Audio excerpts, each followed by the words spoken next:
अच्छा चंद साहब, आपका क्या कहना है? एक तो ये पहले तो ये कोर कमांडर्स कॉन्फ्रेंस का जो एलामिया है, ये पैगाम है, तौसीक भी है हुकूमत की, जो भी इससे पहले भी कार्रवाइयाँ होती रही, अब भी है, लेकिन एक ओवरऑल आपका इस पे मौक़िफ़ क्या है?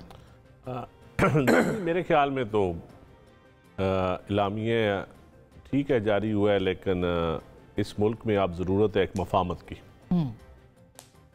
और अगर इस मुल्क को हमने आगे लेके चलना है तो जो हमसे गलतियां हुई हैं पॉलिटिकल जमातों से खसूसी तौर पे, मेरे ख्याल में हमें उसका तदारक होना चाहिए और हमें बेहतरी की तरफ जाना चाहिए। हर वक्त हम दूसरे इदारों की तरफ देखते रहे तो ये पिछले 50 साल से हम वही रवायती सियासत करते आ रहे हैं, इससे मुल्क आगे नहीं चलेगा। आगे चलेगा, हम पॉलिटिकल फोर्सेस को बैठ के आपस में बात करनी पड़ेगी और हमें पब्लिक को ये बावर कराना पड़ेगा कि हम आपके लिए बैठे हैं। एजेंडा सिर्फ पब्लिक की welfare, good governance, rule of law ये होना चाहिए। बेशक इलेक्शन कमीशन की रिफॉर्म्स हो, जो भी हो, इलेक्शन में धांधली हर जमात इल्ज़ाम लगा रही है और इस मुल्क में कभी कोई इलेक्शन आइडियल नहीं हुआ, ये भी हकीकत है। तो क्या हमने फिर वाना है या आगे चलना है? फैसला ये करना होगा कि हम चाहते क्या हैं। तो मेरे ख्याल में हमें आगे चलना चाहिए।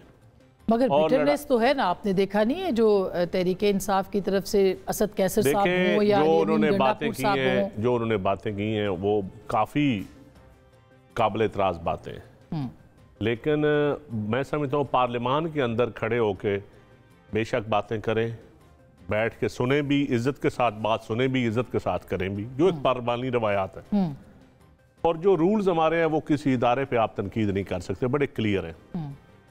तो मेरे ख्याल में हम एक दूसरे पे ज़रूर तनकीद करें, जो मर्जी आप करें, एक दूसरे को जो महज़ब तरीके से आप कर सकते हैं वो करें, लेकिन देखना यह है कि क्या हम यही करते रहेंगे, इसमें पब्लिक का क्या पेट्रोल डीजल सस्ता हो जाएगा, क्या गर्दिशी कर्जा गालियों से कम हो जाएगा, क्या रूल ऑफ लॉ आ जाएगा, क्या जो लोग अदालतों में धक्के खा रहे हैं, जो गंदा पानी पी रहे हैं वो साफ़ हो जाएगा, क्या काश्तकार जो तबाह हो गया है वो ठीक हो जाएगा।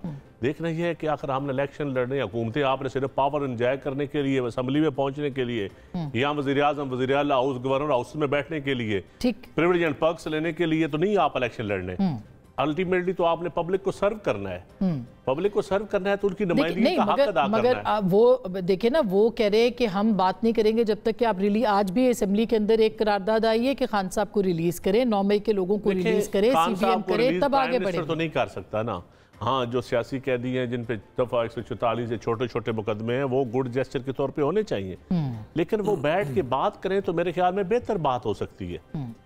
और जो जिन पे मुकदमात हैं 9 मई के या कोई और केसेस हैं, वो तो अदालतों के जरिए अदालतें रास्ता लेंगी ना। अपना कानून ये कोई नहीं, आम आदमी के लिए जो कानून होगा खास के भी लिए वही होगा।